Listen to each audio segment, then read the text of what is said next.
Good morning. Maybe afternoon for some of you. No, maybe not quite yet. 8:30 here on the left coast. Who's here? Nobody yet. Everybody chime in if you're there, and we'll continue the talking election. If you caught my show with Michael yesterday, we talked about basically just our impressions in general of the election. What I wanted to do today was get maybe a little more from a Christian. Carrie, good morning. From a Christian perspective, and because it's kind of what my show is more or less all about, and you'll get lots of straight political stuff, I guess, from a lot of the other shows. But mine is kind of Christian perspective on things. So I was talking with Michael about it yesterday. There's a lot of surprises with this election. Good morning, AC. Now, AC, how are you doing? Are you feeling good this morning? I think you're the one I thought of. You're the one that said you unashamedly love Trump, and I'm glad that things worked out that way. And I think it's a good thing. It's the surprises were to me that the biggest surprise was that we learned the night of the election results.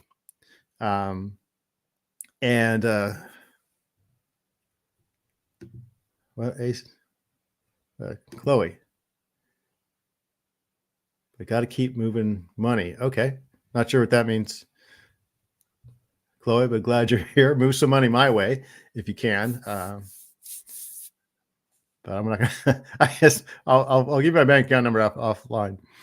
So, but no, the biggest surprise was that it seems to be a totally clean election, and I'm one of those people that was dangerously close to losing faith in the elections, and I kept waiting to hear that there were more counting being done in Michigan or Pennsylvania, and that they were finding votes in, the backs of cars, or in basements or wherever, or they suddenly or more drop boxes had been burned, something like that. I was very shocked and very thankful and very grateful. Okay, don't play with me like that. Okay, typo.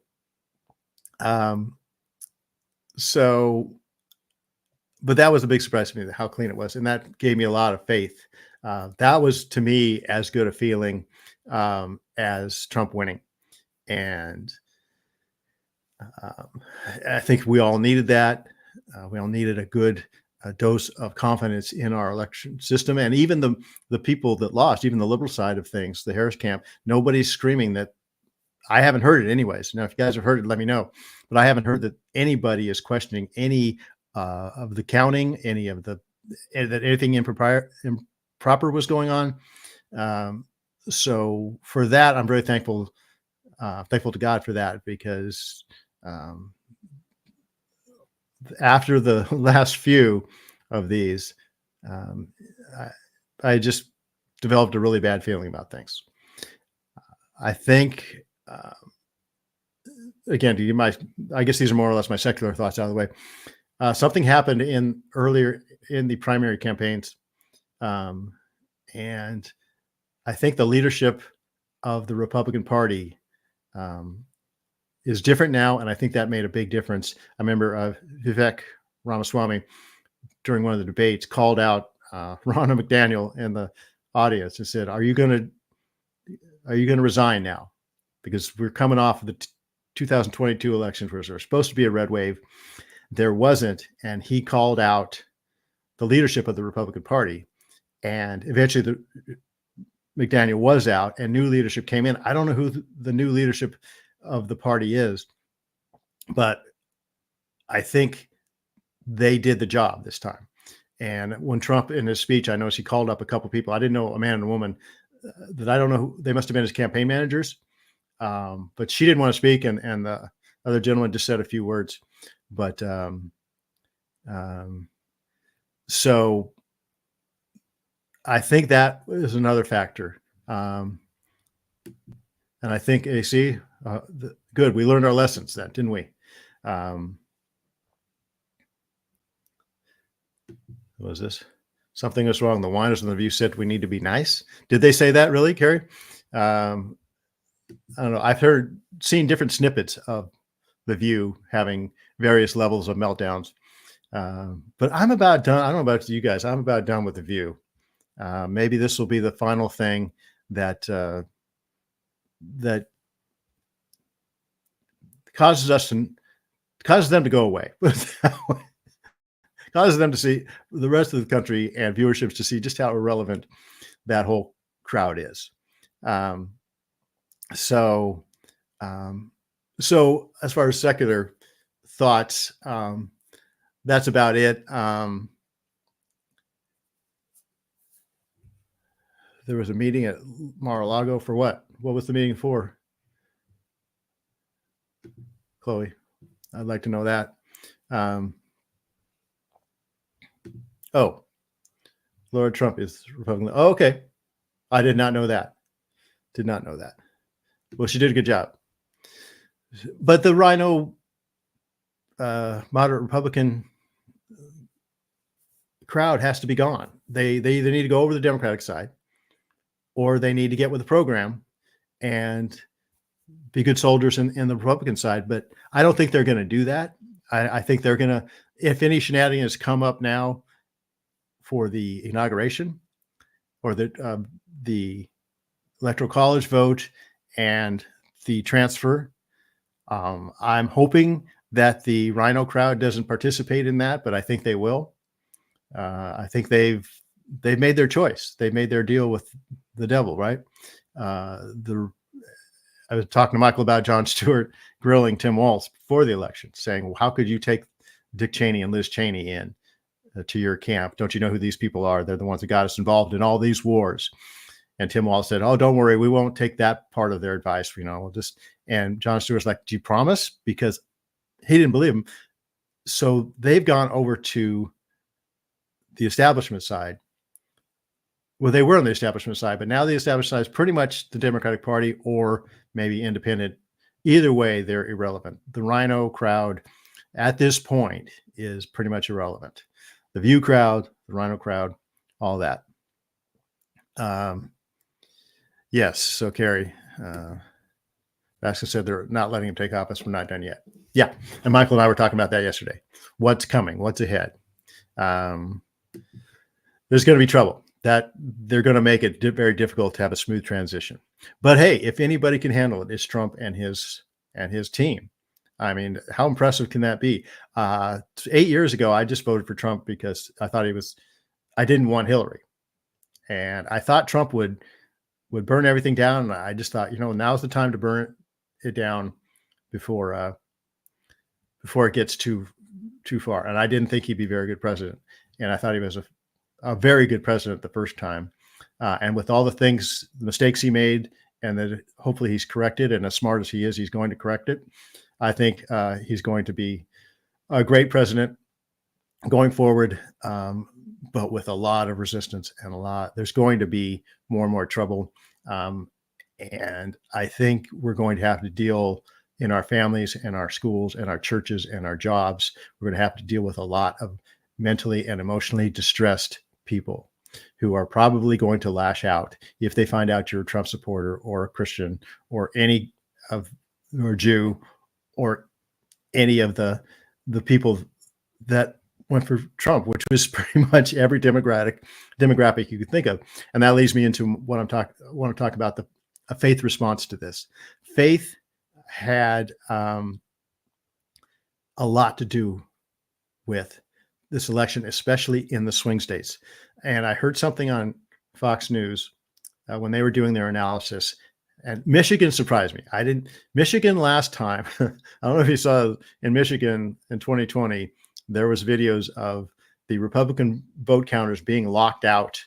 They went for bathroom break for 10 minutes, and they came back, and all the Republican counters had been locked out, and they were screaming, stop the count, stop the count. And that's what happened in Michigan last time. So I didn't have a lot of faith that Michigan would be on the up and up this time.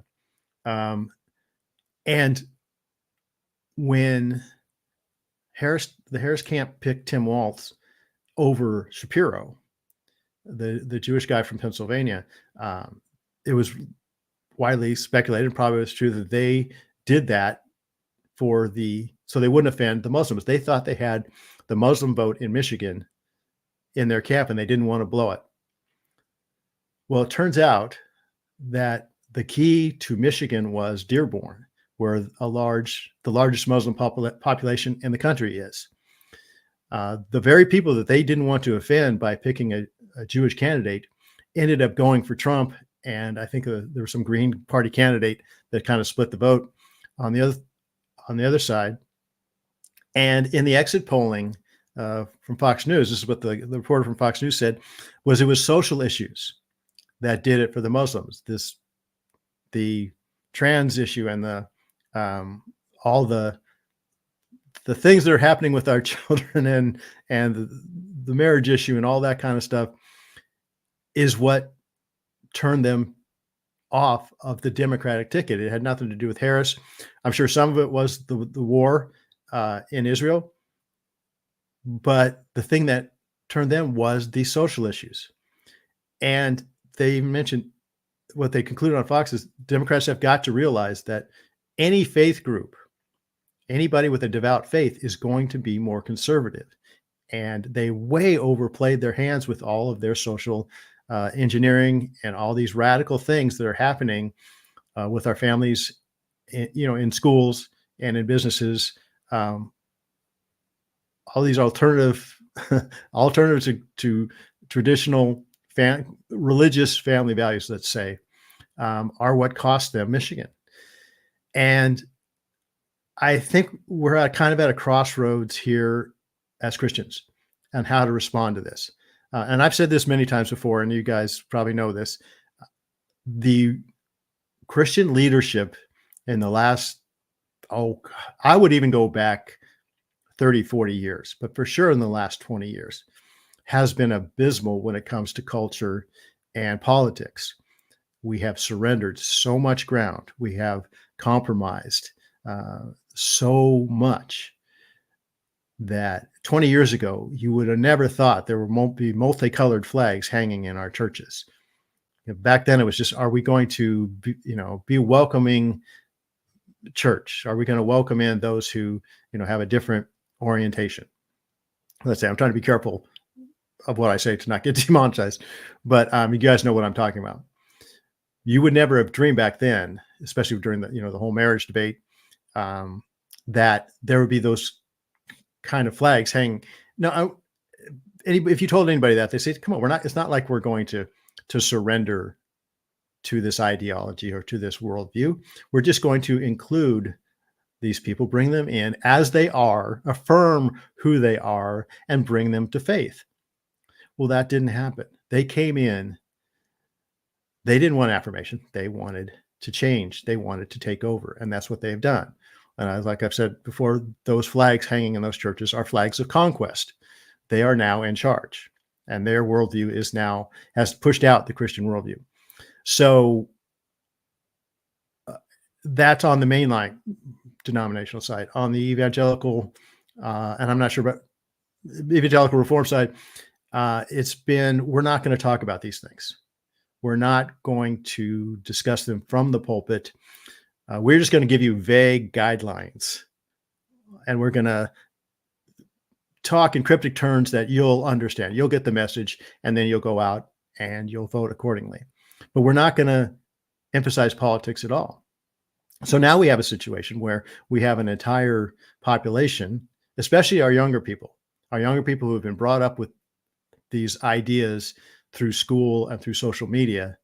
They're not hearing any contrary opinions from the church. So they don't know. We assume they know. We assume that parents are teaching their kids what biblical sexuality is, or what biblical the marriage is, or parenthood. Okay. Or even God created them male and female. Uh, Even Genesis 2, we assume that parents are teaching them that, but a lot of parents aren't. And so from the leadership and from parents, it falls on parents too, but especially from the leadership, we have made the big mistake of saying we are above this. We're above doing the dirty work. Christianity is all rock concerts and love and, you know, all these feel good things. We don't want to get into the mess of politics. And so it's not too late, though. It's too late for the mainline denomination. They already have been conquered. It's decision time for the evangelical church and the Reformed, or whoever else you would want to say. Catholic Church, I would probably include in that too.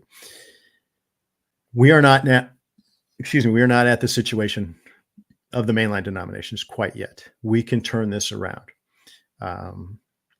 But the reason it's a decision point is because the liberal side of things, the progressive side, have overstepped. They have pushed these radical ideas. They've gone after our children. They've blown it. And it's cost them dearly. And I don't think they see it that way. But the Muslims got it right in Dearborn. They got it right. I think a big part of the Jewish vote, the Democrats lost that with the whole war in Israel and the vice presidential pick. That said a lot. That told the Jewish America a lot. So they're, I think, waking up to it. And the evangelical church, we need to wake up to it too, because we're becoming irrelevant. Because we haven't talked about these things. That's why so many evangelicals are so excited about Trump and his movement, because they're the only hope. They're the only resistance to these things we have. There's the only action we can take is political, because nobody is taking any other action that we can see. Nobody on the Christian side. No Christian is taking up leadership. If you do, heaven forbid you do, as a pastor or as a layperson, you'll get shot down immediately. So this is what we've seen is going to be a decision point. And we need to take it seriously, because people have seen those issues and they've reacted to them and resisted them. Their vote was resistance, right? Their vote was no, that we're not going to do that. So if Christians can take up the mantle on those issues, we can have a big impact. But there is one issue. There's one problem, big problem with this whole election that I see. And I was listening to Albert Mohler. He has a daily morning show, and his reaction yesterday to the election was quite sobering for the Christian point of view, and specifically for the pro-life movement. I think I can say that. I'm not sure. But there were a lot of propositions and ballot measures throughout the country in different states for that issue, being pro-choice, and 8 out of 10 of them won. And that's something that I also seen in this election. America is very schizophrenic in how they vote. But even in Florida, where the ballot measure didn't pass because it needed 60%, it got something like 57%. So even ultra-conservative Florida, most people want that procedure that we're talking about, that pro-choice procedure, to be legal and part of their constitution. Actually, these were constitutional amendments. So when the Supreme Court made that decision back in 2022, it ended a really bad decision. It ran a really bad precedent from the Supreme Court. But now it's been opened up to the states, and we are not the pro-life country we thought we were. So even though the conservative side won political office on economic and social and cultural issues, that one issue went the other way.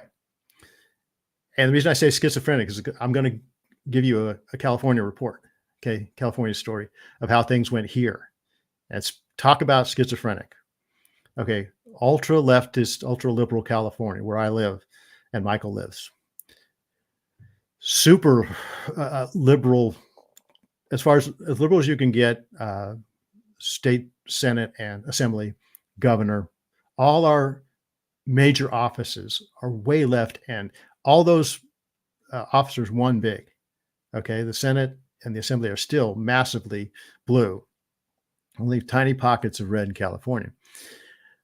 But we had some ballot measures. Okay, in the past, those ultra liberal people have put forward made these laws and put forward these propositions that were very, very destructive culturally, and talked about before. I think I gave you this on a previous California report, how Proposition 47 10 years ago lessened very, very severely the penalties for crime, for theft and prison sentences, which was a reaction to way too strict measures taken before. So there were people in prison in California for a long time that Kamala Harris helped put there, by the way, that were an injustice. There was a lot of injustice done as far as sentencing for people with, minor drug convictions. But this 3 strikes law, there was a 3 strikes law. So people ended up in prison for marijuana possession for 8 years of their life or something like that.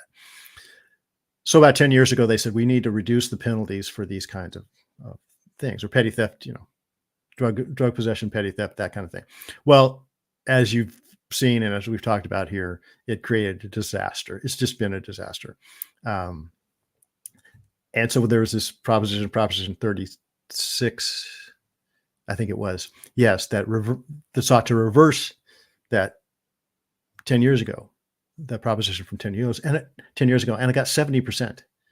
Okay.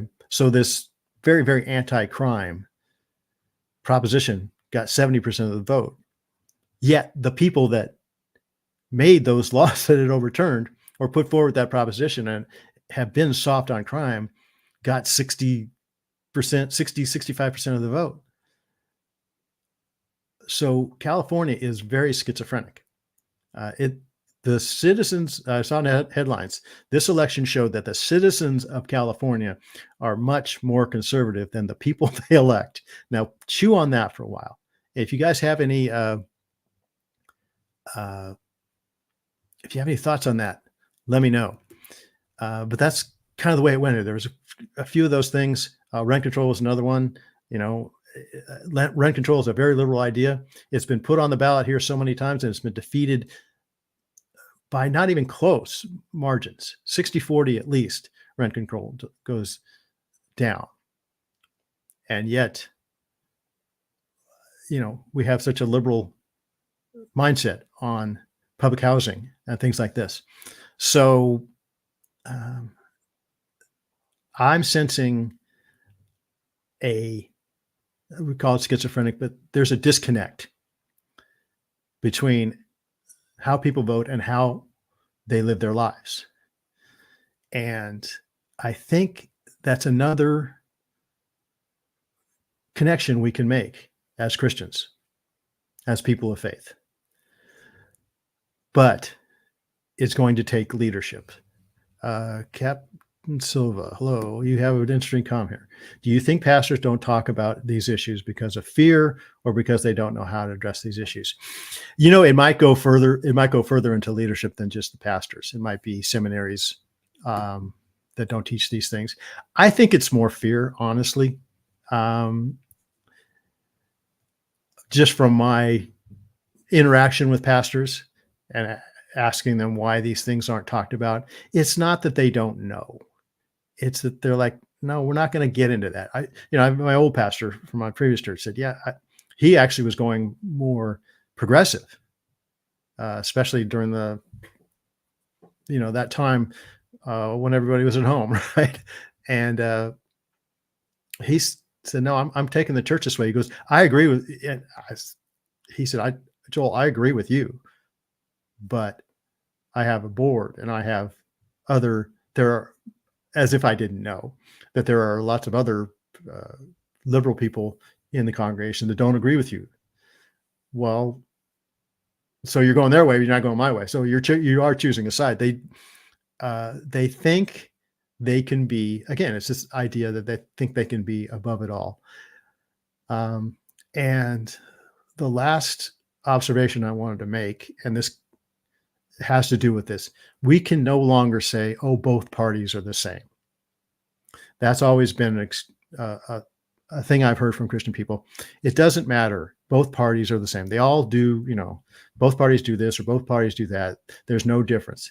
There's a big difference now. And this, depending on what happens with the Democratic Party, they are going to have I think they're going to have a major civil war, because they, as much as from the Republican side, the Republican politicians are going to start to look skeptically at the pro-life crowd and try and distance themselves from the pro-life crowd, thinking it'll cost them votes. On the Democratic side, they're going to try and distance themselves from the sexual revolution side, thinking it'll cost them votes. I have a feeling that the pro-life side will react better to their distancing than the radical social people will on the Democratic side. I've always said they're Marxists, and Marxists don't take these kinds of things well. People of faith tend to take these kinds of things pretty well, because we have our faith. If you're a leftist, if you're progressive, if you're a quasi-Marxist, all you have is politics. And if you see that slipping away, you're not going to react very well to it.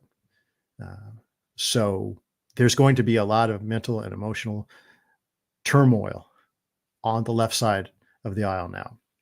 And on the right side of the aisle, there's going to be some figuring things out. And there's going to be some adjustments made. But it's not going to be radical, because we're not radical people. The left is very radical. The right is not. And it's not the same. And we can't, from a faith standpoint, we can't look at things as, oh, it's all the same. It's not. The worldviews are clearly delineated now. The moderates, the people that think to be in the middle, the Cheneys, right? They're irrelevant now. Things have gone too far. And that was, again, these polling results from the people that crossed the aisle from blue to red said, the Democrats just took things too far. So it's a point of clarity in history. It's a very significant point in history, I think. And I think we can do it. We can have an effect.